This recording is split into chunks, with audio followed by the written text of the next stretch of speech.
Over the past decades, large-scale monocultures of soy and oil palm have seen an unprecedented growth.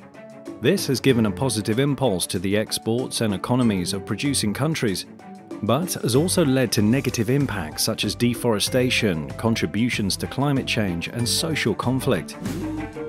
Los principales impactos negativos del cultivo de la soja en la Argentina tienen que ver, bueno, en primer lugar, con la reducción importante de la diversidad productiva del país. 20 de las 30 millones de hectáreas de agricultura intensiva están concentradas en la producción de soja. I think there is two main problems in Indonesia regarding the oil palm plantation expansion. Firstly, it's a deforestation and has disaster, in relation with the environmental degradation.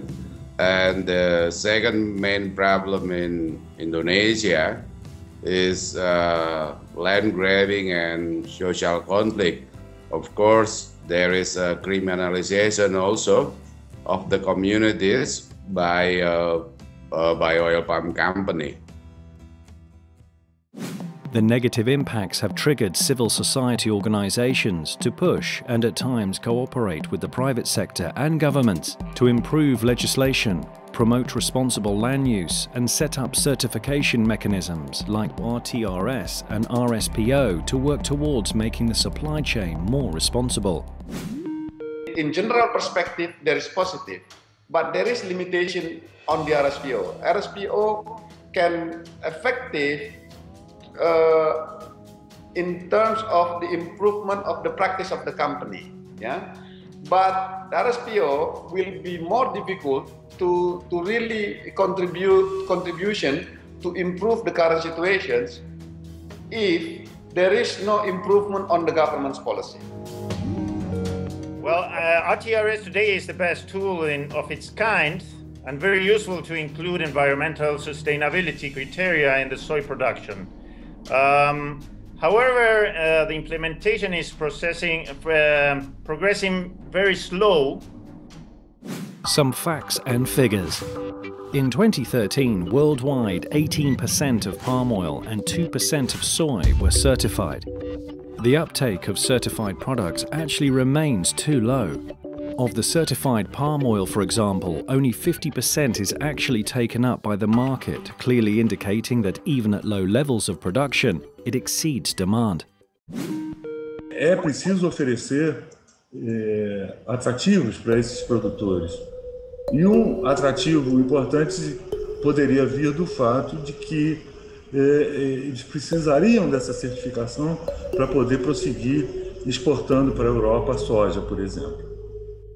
The Netherlands have committed themselves to 100% certified soy and palm oil in 2015. A great commitment, but what are the actual numbers? In 2013, 61% of Dutch palm oil consumption was RSPO certified, and 25% of the 2.4 million tonne of soy that is used and processed into food and feed in the Netherlands was certified. Why is the process lagging behind?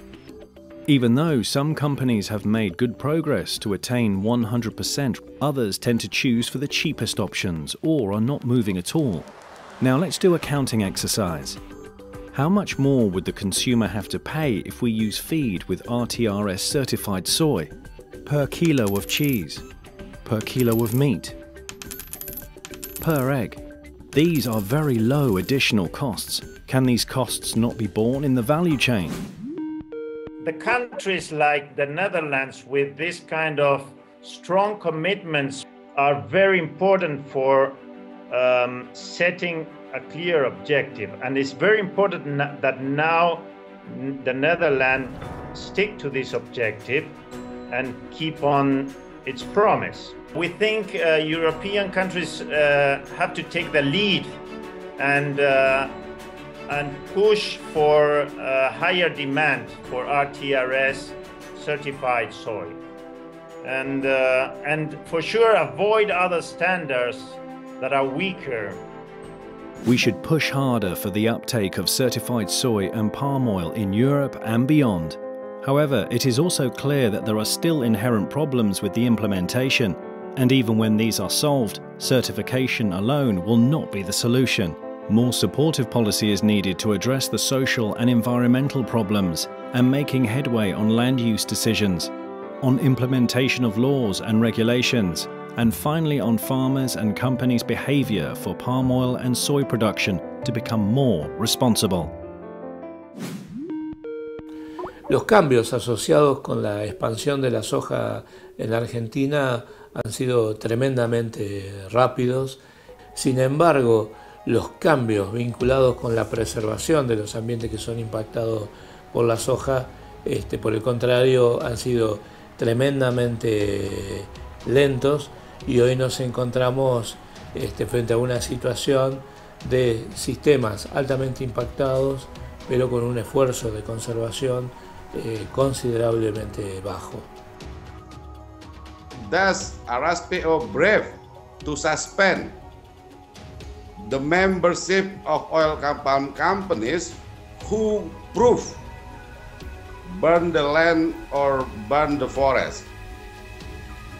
We are called to the government to moratorium of the expansion of oil palm plantations. Through the moratorium, that is time for the government to review the existing plantations and to improve the current situations through law enforcement and also improve the practice in oil palm plantations management.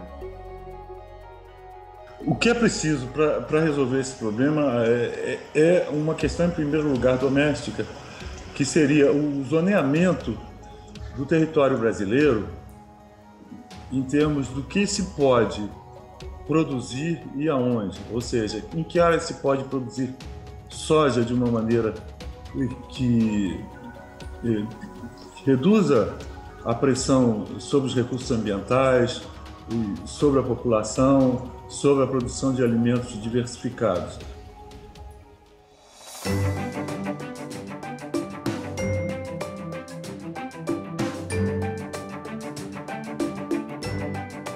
I think it will be important for the countries that produce the soy and the countries that buy our soy to have a complete understanding of the problems and to make an effort to promote certification, to make the certification more important in terms of the quantity and also more effective in terms of the area that it covers. Every party in the whole supply chain or the production chain of the palm oil production should take responsibility equally. The company, the government of Indonesia, and also the government where the product is being delivered to, as well as the financiers who invest their money to certain projects. RSPO or certification is one step forward. But then it's not enough because first, many of the companies that already get the certificate, some of them are not compliant. It should be more mandatory and also should have a legal consequence if the company or the parties fail to fulfill their commitments. So the government role is very important here. How the government in Indonesia and also in the importing countries also have strict regulation to make the palm oil produce sustainable and not creating social problems. The Ecosystem Alliance and its expert partners on soy and palm oil from producing countries call upon government and private sector to jointly address the following issues: support and implement high-quality certification, such as RSPO and RTRS, and integrate these sustainability principles and criteria into Dutch and European policy and legislation. Improve transparency, traceability, and independent monitoring of agro-commodity value chains. Improve financial instruments and mechanisms to promote and support sustainability throughout the agro-commodity value chain. As NGOs from consuming and producing countries of soy and palm oil, we commit to help implement these recommendations and provide our professional networks, knowledge and tools to support the actions called for. I think in the Netherlands we have made good steps with the private sector, government, private sector, NGOs, to make sure that more sustainable soy and more sustainable palm oil is used, but we need to do better. Additional effort is needed in producing and consuming countries to bring about positive change in the landscapes and value chains of soy, palm oil and other agro commodities.